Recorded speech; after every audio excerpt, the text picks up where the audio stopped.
அதிகாரம் வான் சிறப்பு. குறள் எண் 12. துப்பார்க்கு துப்பாய துப்பாக்கி துப்பார்க்கு துப்பாய தூவும் மழை. நல்ல உணவுகளை சமைக்கவும் சமைக்கப்பட்ட உணவுகளை உண்பவர்க்கு இன்னுமோர் உணவாகவும் பயன்படுவது மழையே. வானத்தில் ஓர் ஒளிமிகு மேகம். அந்த மேகத்தில் ஒரு சிறிய மழை துளி வானத்தில் ஆடிக்கொண்டிருந்தது. அந்த நேரத்தில் பூமியின் மீது ஒரு கருணை எழுந்தது. நான் போய் உதவ வேண்டும் என்று நினைத்த துளி மெதுவாக விழ ஆரம்பித்தது.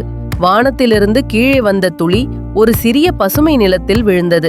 அங்கே ஒரு வித்தை தொட்டு அது பசுமையாக மாறும் வண்ணம் செய்ய தொடங்கியது.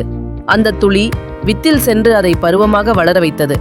பிறகு துளி ஒரு மரத்திற்குள் சென்றது. அங்கே அது கிளைகளுக்குள் ஏறி ஒரு பழமாக மாற உதவியது. அந்த பழம் சாகசமாய் வளர்ந்து ஒரு குழந்தையின் கை சேர்வதற்காக தயாராகிறதோ என போல் இருந்தது. அதன் பின் துளி ஒரு வயலுக்கு சென்றது. அங்கே அரிசி பயிராக மாற தன் அருமையான சக்தியை கொடுத்தது. இப்படி ஒரு சிறிய மழை துளி ஒரு உலகத்தை வாழ வைக்கிறது. அது உணவாகவும் மரமாகவும் பசுமையாகவும் மாறுகிறது. அதுதான் மழையின் அதிசயம்.